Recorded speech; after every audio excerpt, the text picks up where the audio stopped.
Mais d'abord, les audiences télé qu'ont regardé les Français hier soir.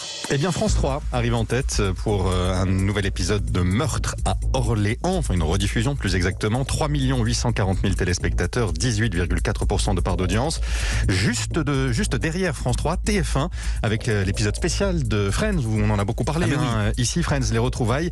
17 ans après que la série s'est arrêtée, 3 810 000 téléspectateurs, 30 000 téléspectateurs d'écart seulement, et 19,3% de part d'audience. La part d'audience est plus importante car la durée de Friends était plus longue que celle de Meurtre à Orléans. En troisième position, France 2, avec envoyé spécial, 2 350 000 téléspectateurs, 11,8% de part d'audience.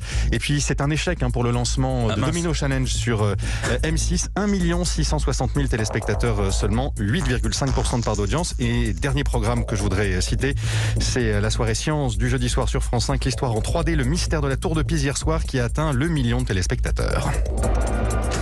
Culture Média. Place au journal des médias maintenant, Antoine Janton, avec à la une info, vous l'avez dit, Culture Média. Il y aura bien une 3e saison pour l'excellente série Hippocrate, diffusée sur Canal+. Série très réaliste sur le quotidien de médecins dans un hôpital public. C'est son réalisateur Thomas Lilti qui l'annonce.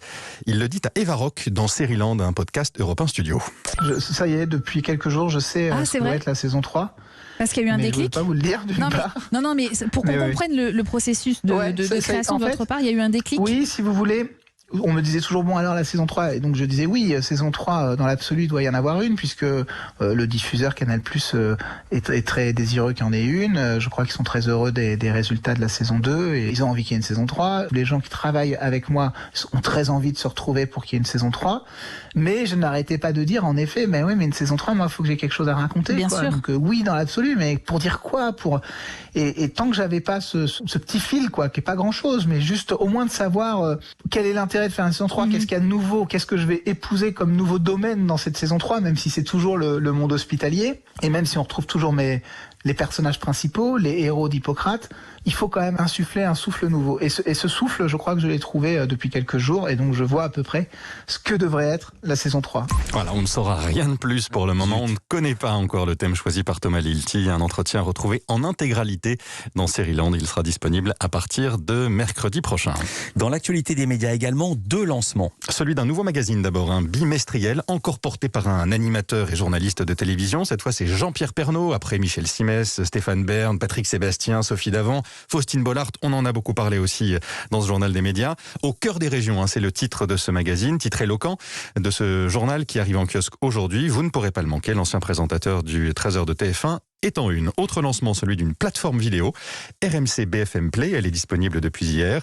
Vous pouvez y trouver les programmes des chaînes RMC Story et RMC Découverte notamment. Top Gear et Faites entrer l'accusé par exemple. Les programmes des chaînes BFM aussi, BFM TV, BFM Paris, BFM Lyon et toutes les autres chaînes de BFM Région. Tout cela en direct et en replay. Il y a aussi des contenus exclusifs comme le prochain documentaire de BFM TV sur le rappeur Booba. Vous pouvez déjà le voir alors qu'il ne sera diffusé que lundi sur le canal 15 de la TNT. BFM TV et les chaînes RMC qui vont perdre leur créateur et patron. Alain Veil, 60 ans, va quitter son poste de président d'Altis Media, le groupe à qui appartiennent BFM et RMC. Le fondateur de Next Radio TV, racheté par le groupe Altis en 2015, va aussi renoncer à ses fonctions de PDG d'Altis France et de SFR. Départ effectif jeudi prochain, le 1er juillet.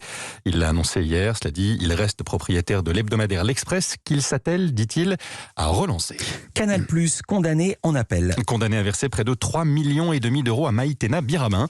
Décision de la Cour d'appel de Versailles avant-hier, près de 5 ans après le licenciement de l'animatrice. Licenciement sans cause réelle ni sérieuse, selon la justice. Maïtena Birabin avait été licenciée par Canal+ en 2016 pour faute grave.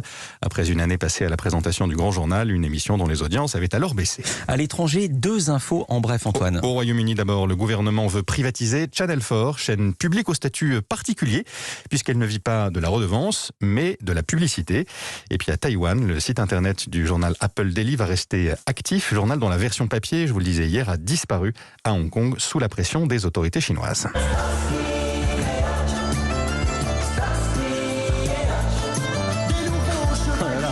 La Madeleine de Proust. Ah bah oui, La surprise. Le générique d'une des séries cultes des années 70, Starsky Hutch, version française chantée par Yves Martin, décédé il y a quelques jours. Sa mort a été annoncée par son ex-femme Sheila sur Facebook. C'est lui, Yves Martin aussi, qui avait interprété plusieurs génériques d'autres séries phares, Dallas, L'amour du risque, et lui encore qui avait composé et interprété les génériques de quelques dessins animés très populaires dans les années 80, Goldorak ou encore Ulysse 31. On pense à lui, on pense à sa famille, on pense aussi à Bertrand Chameroy qui a tous ses titres chez lui dans sa compile. Merci beaucoup Antoine Janton, on vous retrouve lundi pour un nouveau journal des médias. Bon week-end.